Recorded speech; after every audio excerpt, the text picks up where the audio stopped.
Well, hello there. As you can see, I'm with somebody. This is Lucy, my daughter. Hello, Lucy. Allegedly. Allegedly. You know a little bit about these. Mm-hmm. So I promised myself in 2025 to get more and more into books that normally I wouldn't. Have you read all of the books? No, I will admit I have not read all the books. I have read Emma, my favourite. Yeah. Pride and Prejudice. Sense and Sensibility, I can't remember that well. Persuasion. I haven't read Northanger Abbey, I don't think. And Mansfield Park I tried to read. Most people know about Pride and Prejudice. But you said that, in a way, it's not really like the book in some of the productions, like the movies. The way they portray the ending. Why is that? I think it's easier to end on a happier note with the wedding. So in the epilogue, you see life at Pemberley, how Elizabeth pays for Lydia and Wickham's lifestyle. And you see Jane and Bingley moving away from the mother. So they move from Netherfield to Derbyshire near Elizabeth and Darcy. And you see Mary flourish a bit more. Jane first. So she kind of represents an era in which women were like birds in a gilded cage, little birds, that they really couldn't break out until they got married. Even then, I think you get more stifled in a way. Oh, how do you mean? Well, I mean, she didn't get married. It's presumed because she was worried that her intellectual property or the earnings of her books would be over to the man. Oh, right. In that sense, I think. I know that she had a few love interests, and she got close to marrying one of them, but she got persuaded out of it, and I think she was worried about what would become her life after. Well, she stopped writing after getting married. But she was a level of society that most people weren't. She came from a quite well-to-do family. She lived in a parsonage with her mum and I think her mum and dad, sister, maybe a couple, a brother. Yeah. Small. It was modest. So is she writing about women in a slightly elevated position to herself then? No, Fanny Price in Mansfield Park is from very humble beginnings, and Northanger Abbey. Right. But they get adopted or looked after by a wealthier family. Yeah. Who often didn't have children. But in Mansfield Park, they did have children. I think she was made to kind of be the maid, to be honest with you, or the kind of helper. So she wrote anonymously as well, didn't she, to begin with? I don't know if she had a pseudonym or male pseudonym, as most female writers did. I know her brother helped out with the publication. It took her a few times to get published. Which was the first one, do you know? I think it might have been Pride and Prejudice, I'm not too sure. Which one do I start with? I think Pride and Prejudice. Why is it's that? the most well known. It's the first one she wrote. Gotta get out I think it's the most witty. I think it says a lot about the times. Try to get the book out. I can't do it. Tenderly. Yeah, there you go. Lovely artwork, by the way. Very simplistic. Yeah. I think it tells you why. I think, like I said, I read it when I was about 13. So I got introduced to it with the 95 TV version of Colin Firth and Jennifer Eel. Yes. Because even though I was born after it came out originally, my mum watched it when it came out with her friends. And then she watched it when I was younger. We watched it every Christmas, I feel like. Yeah, we did. For and years, Love Actually, which I can't... Okay. But yeah, and so I grew up to love the TV version, and then I read Pride and Prejudice. Now we're going to do a little test here of Lucy. How much she can remember of the opening. It is a truth universally acknowledged that a single man in possession of a good fortune must be in want of a wife. However little known the feelings or views are on a man upon entering such a neighbourhood, this thought is so well fixed on the minds of the surrounding family that he must belong to someone or other of their daughters, or something like that. I know that's not 100% right, but... that is considered as the rightful property of someone or other of their daughters. Yeah. Amazing. Not that she's read it once, obviously. How many times have you read it? You can't remember. Okay, that's fair enough. Why does that so resonate? think I see myself in her, but Elizabeth. Oh. I think it's interesting. Well, she's witty. So no. No. Okay. I think what I like about Pride and Prejudice in particular, and as well as Emma, is that they don't particularly change their personalities throughout the book. She changes her views, because I believe that she's a prejudice in the Pride and Prejudice. Should she change the personality? No, but some people do. They sometimes lose a bit of their edge, maybe. I mean, with persuasion, Anne Elliot becomes much more stronger in her convictions. She's very persuadable in the beginning, a bit of a people pleaser, but then she really goes after what she wants in the end, doesn't care, which I like. In Pride and Prejudice, Elizabeth is witty, but is not sarcastic and she doesn't put down people. But I like how she stands by her morals, because you have to understand there's no brothers, siblings, basically. In the books. So the estate, because she does come from, she is a gentleman's daughter. She's not poverty stricken, but she will very much likely be destitute because there's no male. So the estate goes to the male. And the closest one is the father's brother's son, so the cousin, Mr. Collins. So when Mr. Collins comes in the story, he, in his mind, wants to kill two birds with one stone. So he's got a patron called Lady Catherine de Bourgh. So he is a clergyman. Yeah, he has... Oh, she's a bit of a character, isn't she? I love her. Are the shades of Pemberley to be thus polluted? I love that. Anyway. And she wants him to marry well, because you can't be a clergyman and not be married yourself. You know, you can't preach morals if you haven't got the perfect family In that life. area, yeah, interestingly, yeah. So he thinks, oh, I can make the family happy, because they're at a divide at the beginning of the book. So they don't get on really. So he comes over and he's like, I'll be a good Christian man. I'll marry one of your daughters, my cousin. And I'll, whatever. So he comes in and he wants to go after Jane, who Jane is the epitome of what a woman should be. Beautiful, amiable, good-hearted, and obedient, basically. And obviously Bingley was there first in the mother's eyes, who is very rich. So he gets kind of like put away and put onto Elizabeth, who's his second option, second best. And Elizabeth, being witty and has a mind of her own, she won't take Mr. Collins' antics. Because he's a bit of an idiot. I mean, he's well-meaning. I don't think he's that bad, to be honest. I mean, yeah, he says some silly things, but he's well-meaning enough, and he has standing in that time. So when he proposes to her, she's like, "No, I'm not going to marry you." Even that could have saved their families from being destitute. That would have been poor. quite brave to It would have been that, unheard of in a way. Yeah. And then the mother obviously goes off on one, as she. In her mind, rightly she should really, because she's trying to save her daughters. That's all she thinks about. And if you think if you look at it that way, when you become a parent yourself, you do want the best for your children. So if they are doing the complete opposite, you're like, what the hell's going on? Well, that's interesting with Emma, because Emma, she's a lady at the manor, but she doesn't have any brothers, and yet the estate is not entailed away. She's rich enough to not worry about that, I guess. So Elizabeth doesn't change. And then when Mr. Darcy, who is the richest man in England, or one of he owns half of Derbyshire. He's 10,000 a year is like a lot of money. When he proposes the first time, she's like, no.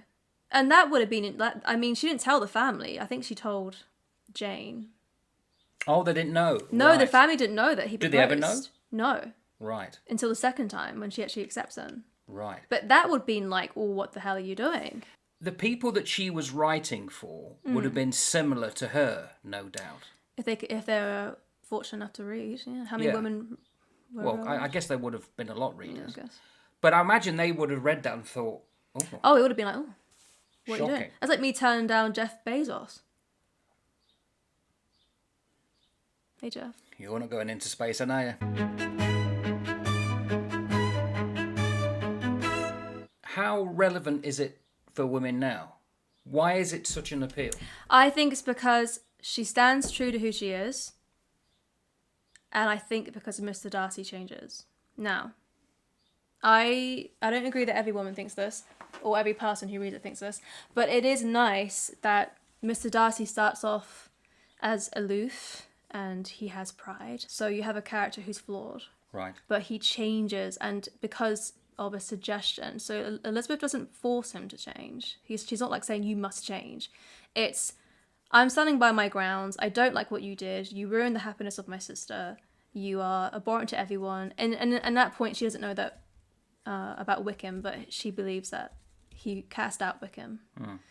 She rejects him, and he would never have been rejected in his life. You know what I mean? He would have been seen as the pinnacle man, gentleman. Everyone wants him, even if he's rude. Everyone would still be like, but oh my god, amazing. He's handsome. But isn't he, by going with her, coming way down? Oh yeah. So this is why you got Lady Catherine. We should big him up as well. Should what? We must big him up. Well, the thing, in part of his proposal, the first one, he was like, I'm going against the wishes of my family, my standing. Like, he insults her about realising it. Yeah. Some people think he's autistic in today's standards. Really? Yeah. I don't know, whatever. I mean, it's the way he's been brought up. He's one of the top elite, so it's kind of like he hasn't been taught how to interact with the lower class, I don't think. What is he like as a character? Because Colin Firth portrays him as some, I think he hero. portrays him the best. No, he doesn't. Well, he's quite tall. Yeah, he was tall and handsome. Right. He's only 26, 28 in the book. He's young. She's 21. Right. Okay, I thought he was a bit older. No. Right. So, no. So in the book, he actually is like Elizabeth, very witty, but only to his friends. That's the difference. Elizabeth can be amiable to anyone. He needs to know them. He's very loyal to Bingley. The reason why he separates Bingley and Jane, her sister, because he thinks that the mum is only doing... He believes that Jane is a good person, but feels like she's only doing it to please the mother, because the mother is a bit of a gossip, and she was like, oh, Jane, when she marries Bingley, that will throw the other ones into the path of rich men. And he's kind of like, oh, get away, you money grabber. So he tries to protect him, he just does it the wrong way. But he's more of a father figure to Georgiana, his sister, who's 10 years his junior. So he's got a lot on his plate, and his dad died. Yeah. And his mum died, I think, giving birth to Georgiana, I'm not too sure. So he's kind of the man of the house, and he's got a big estate. But he's very witty, and him and Elizabeth had banter. But he likes that she can stand up for herself and think for herself. Because you have a juxtaposition between Elizabeth and Miss Bingley, and Miss Bingley is someone from fashion who is beautiful. Although, for some reason in the TV series... Who played her in the TV series? Anna Chancellor. You know, the one in Four Weddings, Ducky, I think it was. Yeah, she's quite catty, isn't she? Yeah, but she was in the book. She's trying to show off that she's better than Elizabeth. Right. But Mr. Darcy only sees Elizabeth that is well-read. She can, speak her own mind. And he likes that. But, going back to my original point, why I like it so much, I think it's because when they're at Rosings, which is Lady Catherine de Bourgh's, she is not the greatest piano player, but she said that. So when he comes over and talks to her, because she was talking to his cousin. The cousin said, like, what was he like in Hertfordshire? And she was like, oh, he was affronted everyone kind of thing. And then he was like, well, I don't do well with people I don't know. Like, I struggle. And she said that I don't play the piano as well as I ought to. But I take that because I don't practice enough. So basically, she said practice. Getting to know people, yeah. And then when she rejected his proposal, and she said some home truths, how, like, you just insulted me and you ruined my friend's happiness and all that. He goes off. They spend 8 months apart in the book. Right. They don't talk to each other. Right. He goes off, and in that time, he learns to be more sociable. Yeah, now we talked about that before, but we don't know why. What would have altered? Well, I think because he realised that she's right. Right. Or something. I'm not quite sure 100%. I can't remember, but he exhibits change, not because he was forced to, but because he wanted to. And I like that. I like how he took accountability for his own action. And in a way, Elizabeth did as well. Elizabeth kind of said that, I was too prejudiced against him. I couldn't see that we were very similar. And I judged him too quickly. And I believed Mr. Wickham. But I don't know. But I like it. It's how they come together in the end. So it's but it's not your preferred book, though, is it? No, I like Emma. But why then this one first? It was the first one she wrote. And I think it comments more... I think the characters are more interesting in Pride and Prejudice. I like Emma, though.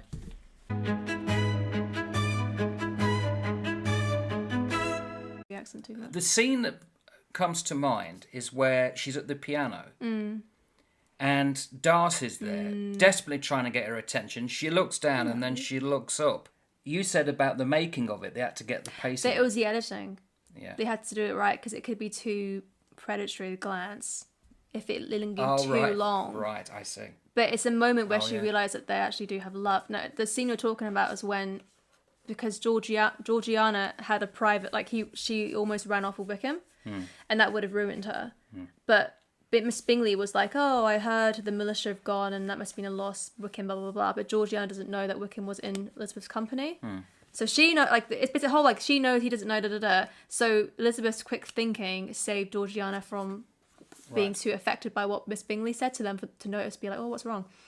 And that's when Mr. Darcy was like, oh, I can trust her, like... But it's not in the book. I think it was... Oh, I can't remember. I think there was something like that, yeah. Right. And the second one is at the end of the TV series when there's the dual marriage. No, that didn't happen. Right. Okay. No. Bingley got married first. And then, with special license, the Darcys got married. What, special license to change things? Do you prefer the TV series to the book? Oh, to the book. I'm more visual, though. I'm not so much I'm not a great reader. Right. I'm not a great reader, and I'm not quite sure where that's from. But I'm more visual, so I do like the TV show, and I think it's so well acted. I think if you compare the 2005 Keira Knightley, and I watched it when it came out with Nan and Mum. Yeah. And I wouldn't have been that old. I think You'd have been about 9. It came out in 2005. You would have been 9.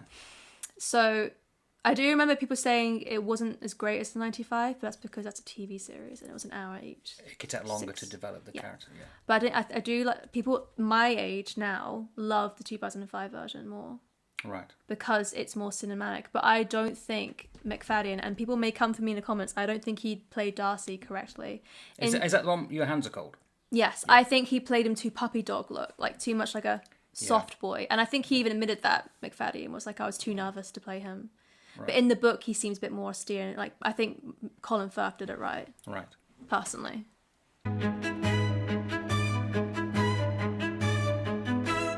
But you mentioned these 2 books as well because it got my attention. Because this favourite one, it says on the back, it's about the sugar plantation in distant Antigua. So their wealth comes from the sugar plantation, slavery. Right.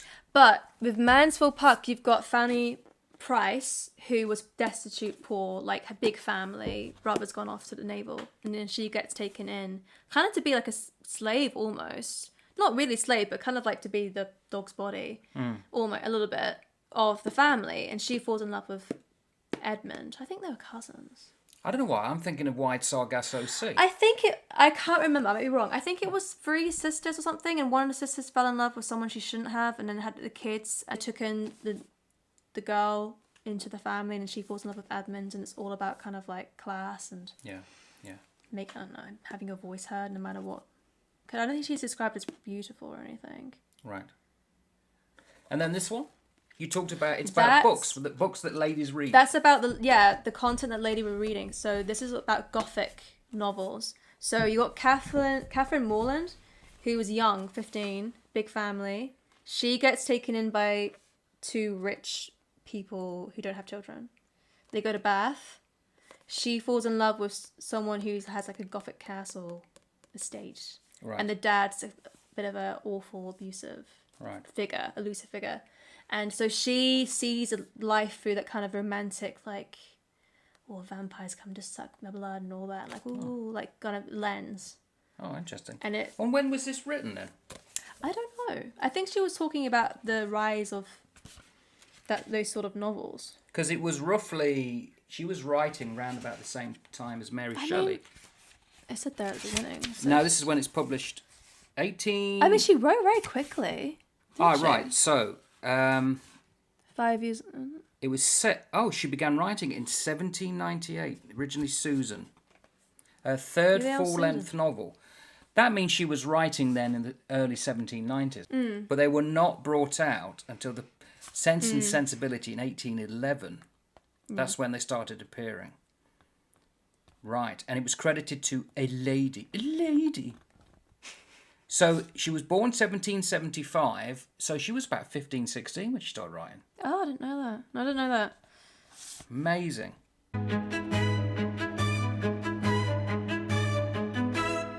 I do know that Persuasion must have been based on her real life.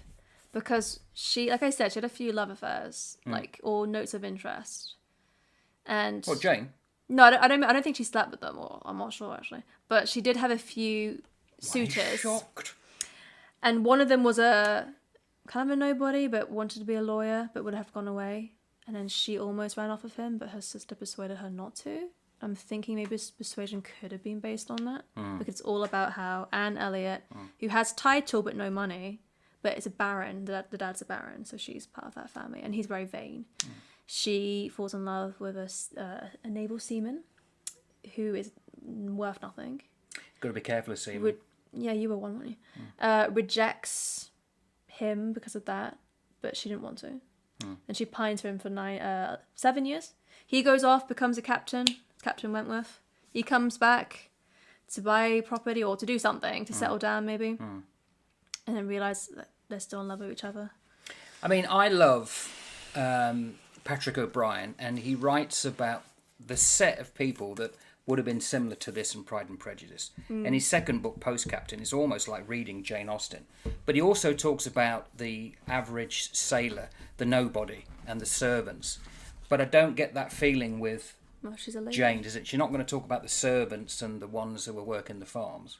I think This she. is I a mean, certain she strata. wrote about Robert Martin and Emma. Who's he? Robert Martin's a farmer who eventually marries Harriet, who's actually a governess. But when you say training. farmer, you don't mean... No, he works for Mr. Knightley, who has an estate. Oh. And she writes about how Mr. Hello, Knightley, Ted. Mr. Knightley, who is well-to-do, he owns an abbey himself. Right. He views Robert Martin as an equal. That would have been unheard of because Emma deemed it to be beneath her to talk to him. And she then writes, basically with Emma, she takes Harriet because her governess leaves to get married. So she has no friends, basically. So she takes Harriet, who's kind of really governess almost, and brings her in and elevates her station. Right. And then that's what happens to Harriet. It's because she's young and beautiful, and Emma keeps saying how she deserves better. So you could marry Mr. Elton, the clergyman. But the farmer's too beneath you now because you associate with me. Oh, right. But then Harriet wants to marry Mr. Martin, but she's so impressionable, she thinks that she can do better, and then she thinks she can go marry Mr. Knightley towards the end, and then Emma's like, no, he's my equal kind of. It's a weird little like dynamic of who you associate with, and then Mr. Elton goes after Emma, and then when he gets rejected by her, goes off and marries a girl of 10,000 a year. So he thinks he can punch above his weight, and he does in the end. But to be honest with you, only in marriage, because the personality of Mrs. Elton and Mr. Elton, not that great.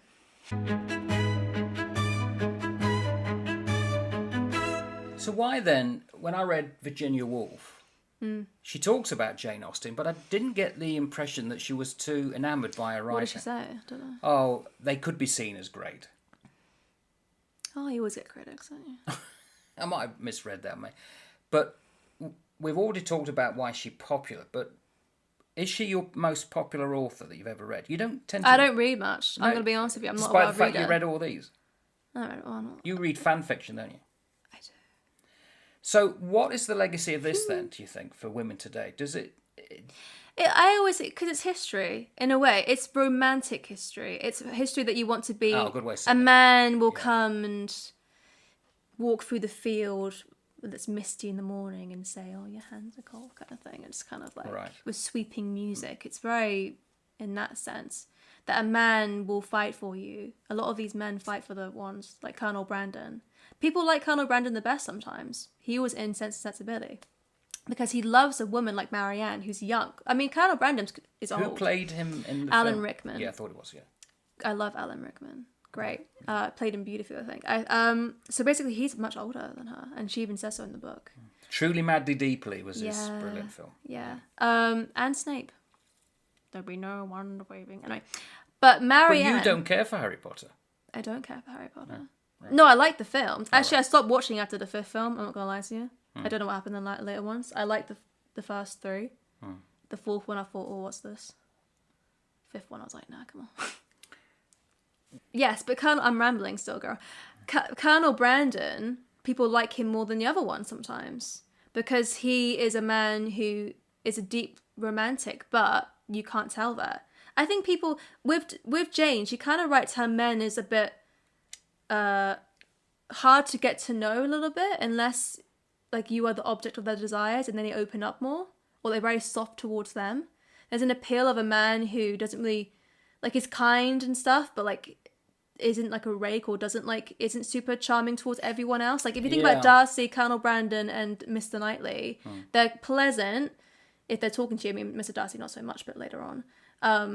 But they only have eyes for the heroine, which I think some people quite like that. Like it's like, I take that with me. I quite like a man like that. I see it as a definite shift from the Beau stratagem, where it's all rambunctious and critical of marriage, and that women are trapped and they're trying to get out of these unrequited, interactions with men who only want one thing.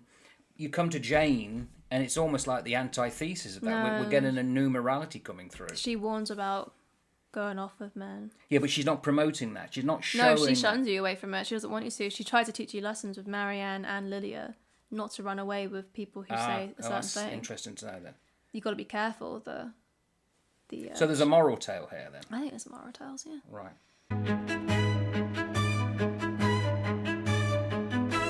So although Lucy reckons I should read Pride and Prejudice first, I thought it would be useful for you to decide what do you think I should read first. So there's 6 books, and basically it'll just be whoever says, one book more, that's the one I'm going to start off with. And it could be Pride and Prejudice or whatever. I'm open to that. And even if it's one, I'll go by what that one person says. And if no one says it, it's what Lucy says. So oh, thanks. You can last option. You can choose which one I'm going to start first. I kind of get that it will be Pride and Prejudice first. I mean, it has the most content media about it. Yeah. But then again, that kind of spoils it, because I kind of know the flow of the story. I don't know. I don't know. I won't what know do the you flow. know? A Pride and Prejudice. Yeah. So you got the daughters there, and they've got a well-meaning father and a mother who could be horrendous at times. But you said she was abusive. Swap it. The other way around. My personal belief is, so Mr. Bennet marries Mrs. Bennet because he's a bit older, she's young and beautiful, but then he's hasty in it. Basically, she writes how he kind of regrets that because she has a little understanding, is what she said. So she's not a woman of great thought. Right. He is. He likes books. He's very witty. This is why he likes Elizabeth so much, because she's more like him. But Mrs. Bennet, I think, means well. She wants her daughters not to go destitute, because in Sense and Sensibility, you see what happens when that when they do go destitute. Because in Sense and Sensibility, you have the father who dies at the beginning. Now, the father had a son from a previous marriage. He remarries and has 3 daughters. The 3 daughters are now nowhere to go because the son and his wife... And they could have been thrown out on the rail, They did. The wife was like... Because basically the father said to the son on his deathbed, you must look after my daughters. Treat them well. Give them whatever allowance. But the wife says, no, like, they don't need that much. They're fine. So it's only the kindness of a cousin, I think, of the mother's. They go to Devon and live in a small... They went from a big estate to a small, like, 2-bed, 3-bed cottage, which is... And they filmed that in Sense and Sensibility, not far from where we used to live. So that's what happens. I mean, so that's why it's so shocking that Elizabeth turned down Mr. Collins and then Mr. Darcy, and why the mother would have been enraged. So if you look at it on that lens, you look at Mrs. Bennet more with empathy. Right. But she is a bit ridiculous because she's very nervy. My nerves. And it's a great line where she's like, you have no compassion on my nerves. And then the dad's like, you're mistaken, my dear. They've been my good friends these last 20 years or something. Right, yeah. That's actually in the BBC thing, isn't it? Yeah. But he would have been under pressure as well because he had to provide 5 dowries. Well, yeah, but he doesn't really bother parenting because with Lydia, Elizabeth comes to warn him before she goes off to, I think, Manchester or somewhere, or like they go somewhere, Brighton. That's at Brighton, and she comes in and says that Lydia's going to be the most determined flirt ever, and why are you not saying no? Why are you letting her go off on her own? And he was like, she needs to be embarrassed by society in order to mature. Well, what happens is she runs off with Wickham and almost ruins her family. And it's Darcy who intercepts and saves the day and hushes it all up. Yeah. So in a way, Mr. Bennet is completely he just puts quips at everyone. It's like he's not the greatest dad in the world. So has it got parallels today then? If you put these out of that era and you transplanted them into the modern world, what they go through and how they go through it, would it be... Well, no, because women have more standing now. They have jobs and they make their own way. Perhaps in Anglo-Saxon English, but there are some cultures in which there's still arranged marriages and... Yeah. In fact, didn't they try to make this Bollywood version? They did Bride and Prejudice, which is quite good. Yeah. And is that has true? a Kiwi in it. Martin Henderson. Oh. He's American. Is that true to the book? Yeah, vaguely. They changed it to modern. So Wickham goes off with Lydia to London Eye because he's British. As you do. And then Darcy's American with a hotel mogul family, whatever it is. Right. Yeah. So yeah, I guess so. Right. So it's still. Bit. Yeah, you got Mr. Collins, who's an Indian but is now American. He sees himself as American. It's a bit ridiculous. Right. Yeah. You know, no life without happy wife.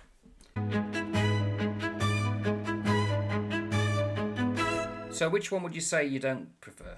Is there any? I struggled with Mansfield Park. But then again, I'm the type to struggle with Jane. I hate Jane Eyre. I'm not afraid to say it. Why is that?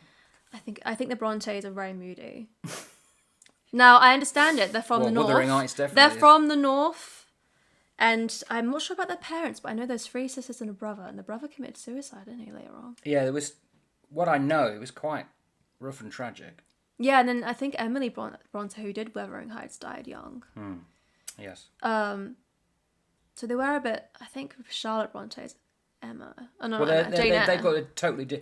They show domestic violence, certainly Wuthering Heights, and abuse. Well, that's what I couldn't stand about it. I was like, what are you doing with Rochester? But I guess, apparently he was handsome and well off. I don't know what it is. I need to read it again, because I read it when I was 14. Don't think I was the right temperament. It'd be interesting. What I like about it is that when you read a book 10 years later, because you've seen more of the world, so your perspective shifts. When was the last time you read Pride and Prejudice? I think I attempted it. Oh, Pride and Prejudice was recently. Right. Emma was recently. Okay. Mansfield Park. And you still feel the same about them? I like them more in a way. Oh, right, okay. Emma I love because I love how she has the banter with Mr. Knightley and they both stand... I mean, she changes in a way, Emma. And Mr. Knightley stays the same in his views and morals. Like, he kind of schools her a bit, but some people feel like it's a bit too father and daughter. And there is an age, there's a 16-year age gap there. He's 16 years his senior.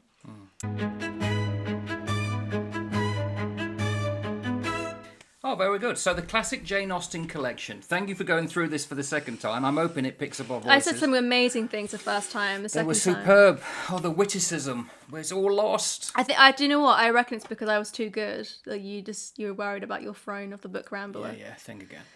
So Pride and Prejudice and Emma, they're quite big books. Well, they're all, aren't they? They'll probably need 1 or 2 episodes because I couldn't get through that quick. Compared to, what's that one you got there? History of the Russian Revolution. Christ. Look, this one... That's the size of this blooming old thing. I know. I've done 1 episode. There'll be others. I heard you read like 6 books on the go. Oh, more than that. All these are on the go at the moment. How many are there?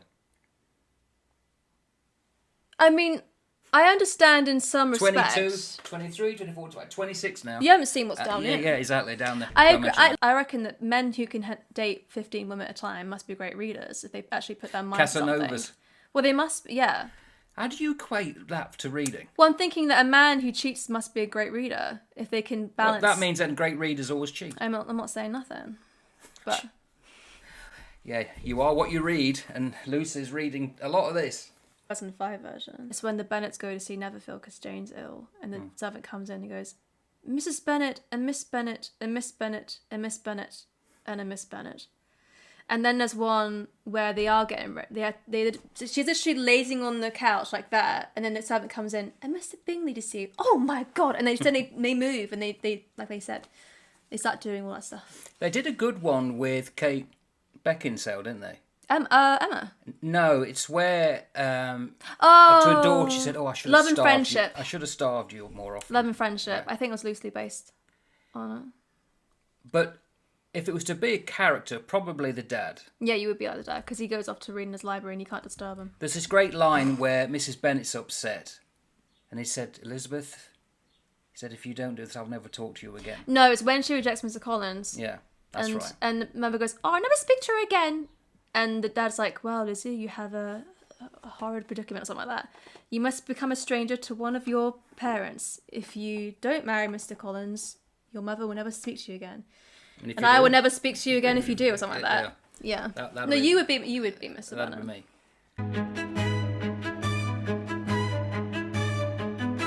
Is there any point, especially in Pride and Prejudice, that they're in this bubble? You know, they're not necessarily involved with the outside world, and the outside world doesn't really come in. Apart from, is it the Netherfield Ball? Yeah, what? Does anything in the outside world ever puncture their lives, like news or events? Well, you had the war going on with the militia. Well, this is it. There's a huge war, and you never get to think about it. Well, with any of the books. No, they do talk about the war, but then again, it was not a subject for ladies, is it? Touché. Actually came to my head just before you said it. Absolutely right. It's not something that... And they would have shied away from it. Which is possible, yeah. I mean, the men go off to the pub and talk about business of the estate. Yeah. I'm sure they did. Or the club. Yeah. Yeah.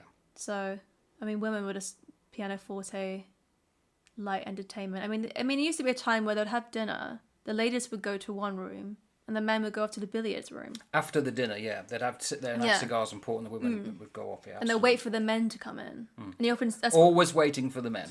Thank God times have changed. Yeah, in that regard, absolutely.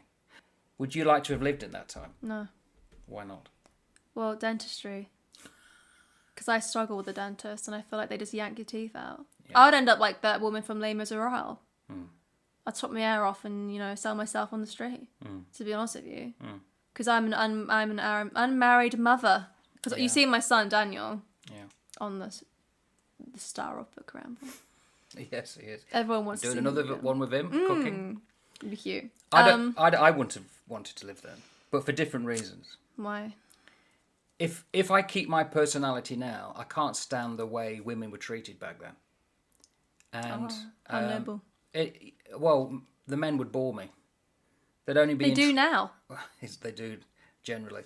I don't get humans, and the things that men are interested in, I would not necessarily find at all interesting. You'd be a recluse.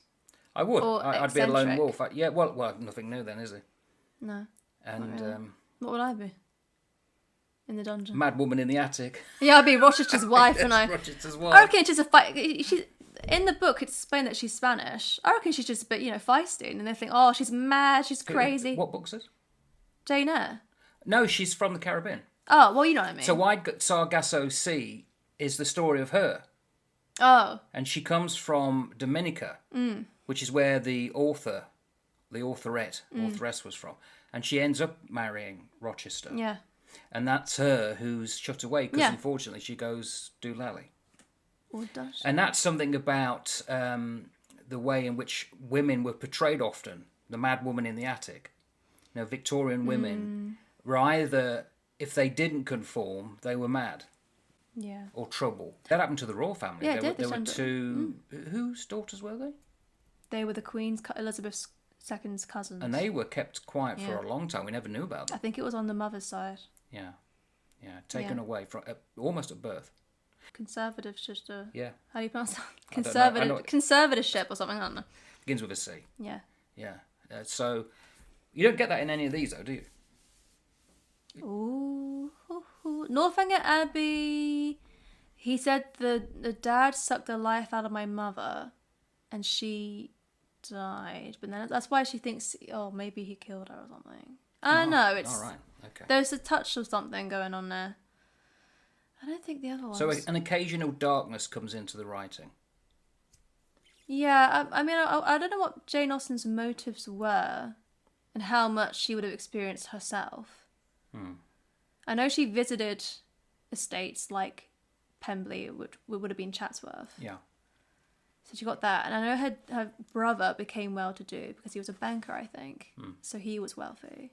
So she would have had some influence. So I don't know. I know her favourite was possibly Emma. That was her last one she wrote, apart from Sanditon, which she was writing when she Yeah, died. so what... That was never completed, isn't it? That's why it's not... Sanditon was made into a TV series recently. But it wasn't completed It was as not a completed. book. No. Right. Because I'm surprised it's not here. No, because it wasn't. It was just letters. It was like a formation of ideas. Oh, right. I think. Okay. Right. And that would have talked about slavery because that you have a black character in there, which is unheard of. It was a black character who was given inheritance, a bit like Dido. Remember Dido? A real life, supposed to be based on a real life woman. The singer? No, Dido. No. Dido of Carthage? The Greek... No. She has. It was a painting of her. She's a black woman, and she's. I think it was a film, wasn't it? A couple of years ago, 10 years ago, maybe. And it's a woman who got given. I think it was a dad who was noble. Yes, had an I affair. kind of remember it. Yeah. She was in England, a countess, quite rich, and it's how other people treat her. Well, there's this scene, isn't there? When they made a biopic of Harry and Meghan. When she goes to visit the Queen shows her a painting Of Charlotte, Queen Charlotte. Who? Which is what Bridgerton's based off. Yeah. Ah, right. So. Never seen Bridgerton. So Sanditon touched upon a wealthy woman that was black and how she was treated. Right. A little bit. Yeah. Well, again, that's another part of the era that's often overlooked when it comes to making of films and TV series. I don't know.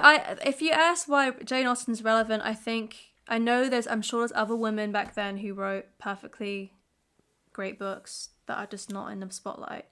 Just like I know that there's other Victorian male writers other than Dickens. Oh yeah, this is the thing that would get me going. Shakespeare was. I mean, that's a different story. Is it? I know you did Shakespeare. Was he a woman and all that?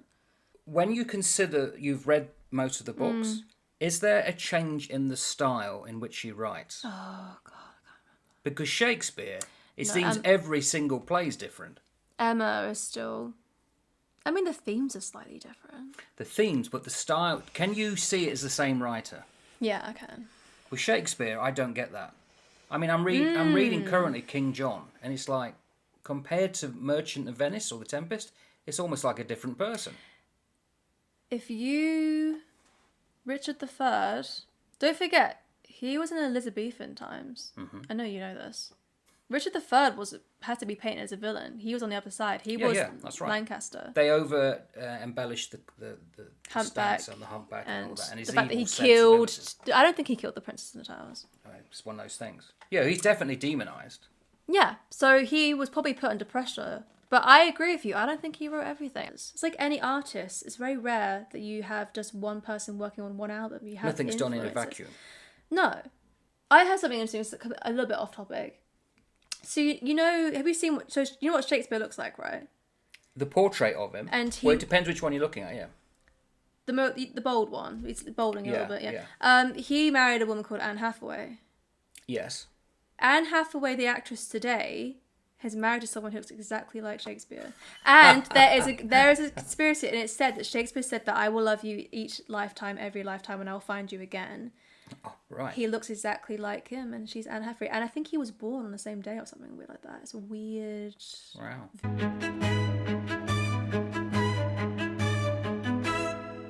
Jane Austen. She's so well known. She's definitely important to English literature.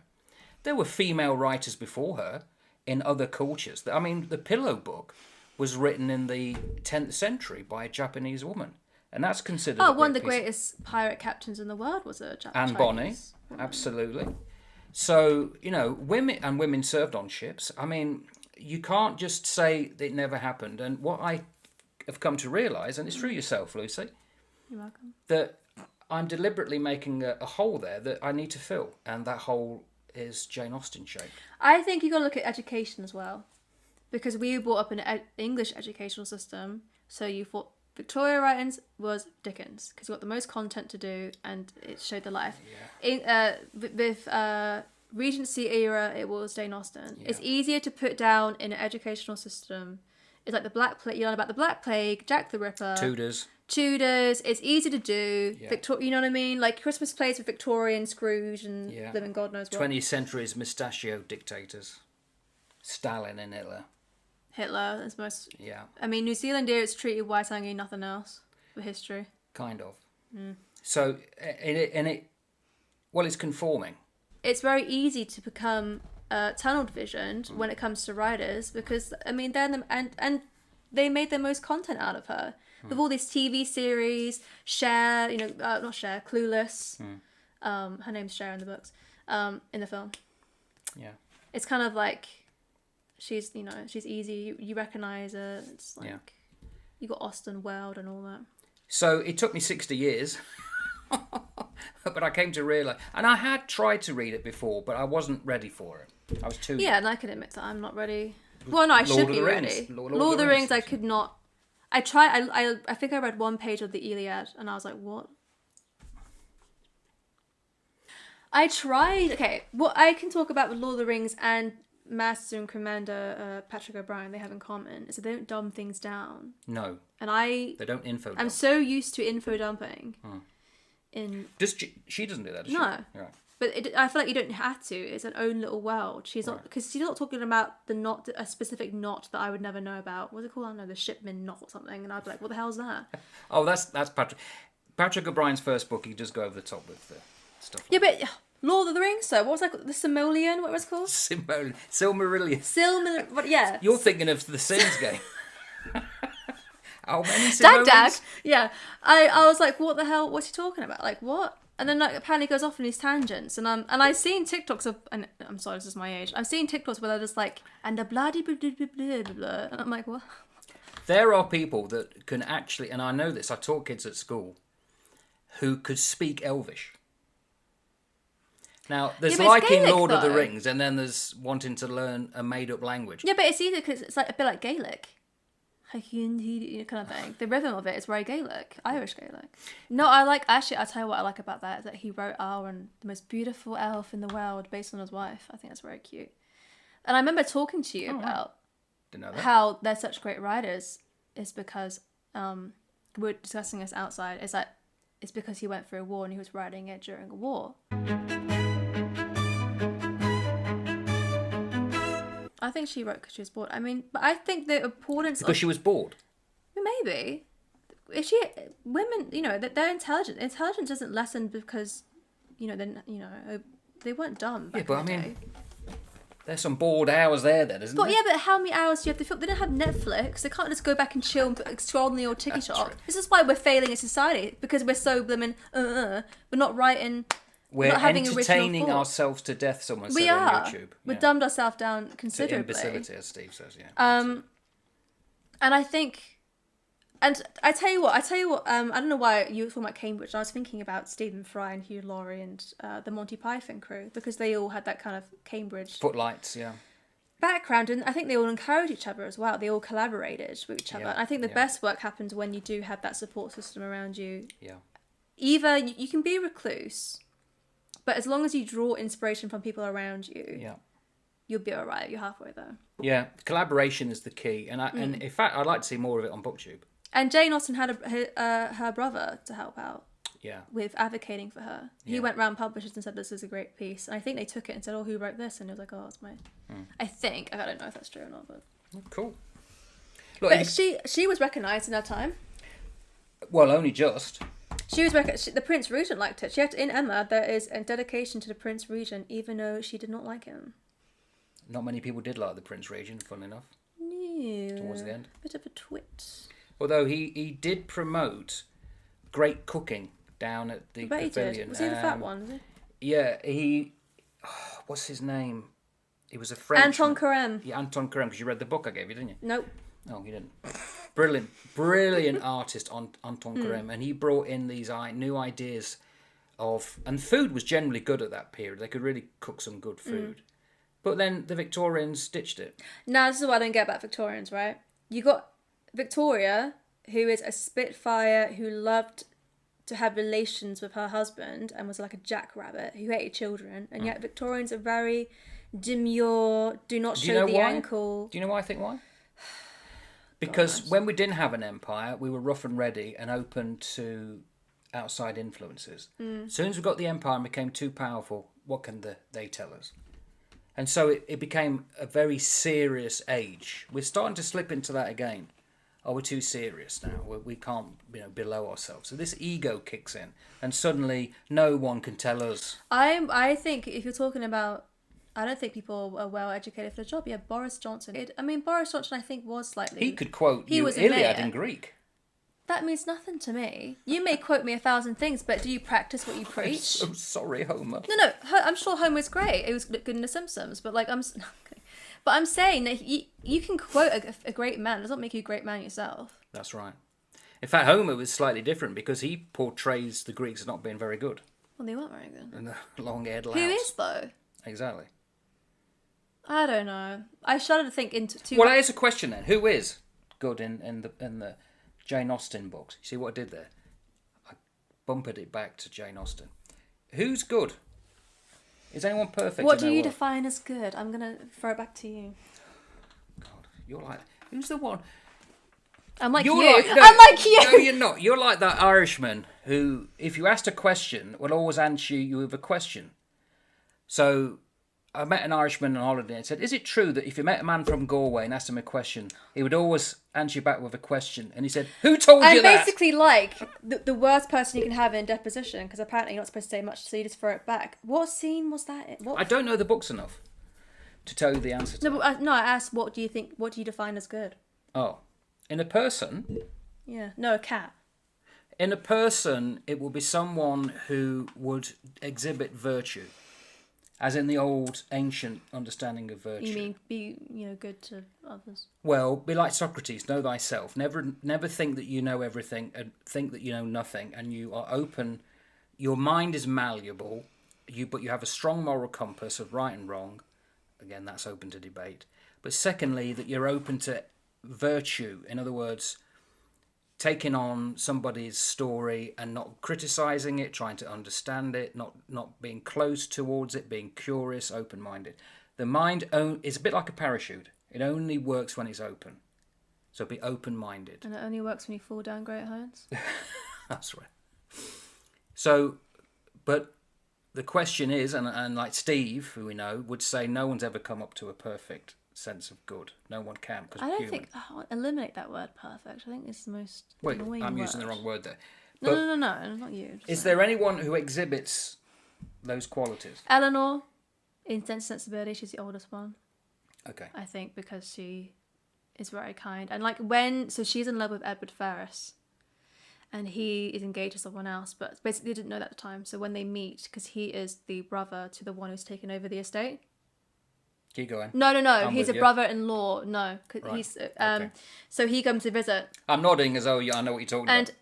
so Hugh, what's his name? Grant. Yeah. Yeah, and Emma Thompson. Mm-hmm. Yeah. So they fall in love, right? But they're very respectful. But she finds out that he's engaged to someone else in Plymouth. Plymouth. Something about that place. Well, she's a bit of a, me She from me some boo. Budo. Some Me Budo, boo. is she? Oh, Devon Maid. Hugh Grant. I lived you in 4 weddings, and if you knew. No. So basically, but she gives him up and says, "Oh, you're like," she hides her feeling. I mean, you're not supposed to hide your feelings, but she controls them better, I think. I think she will put herself to the side, and if you want to constitute that as good, then be my guest. I think Colonel Brandon's good. I like Colonel Brandon. I think. Great names. Ferris, Brandon, Yeah, Willoughby. there are good ones, yeah. They're memorable names, aren't they? Willoughby ain't good. Yeah. Persuasion, look, they're well-meaning characters. Mr. Collins well-meaning. Yeah. He's just a bit of a twit. But they're all human, all too human. Yeah? Yeah. And they're definitely of their time and place. Yeah. Right. I mean, she often writes the clergyman as a bit dumb, but ridiculous. Yeah. Even though her dad and her brother were. Yeah. Well, that's Britain at the time. There's certain countries you can never do that, even now. Yeah, but I think in that time it was always like the third son has to be like the first son was the sir, the second was some naval person, the third was a clergyman, wasn't it? Yeah. Which is kind of weird. Yeah, the first inherited, and then the other two had to fend for themselves. Spare. Yeah. And the other spare. Yeah. But no wiser as to which book I'm going to be reading. That's down to the audience now. Oh, is it? Yeah, but if not, it'll be Pride and Prejudice. Ta-ta for now. Bye-bye.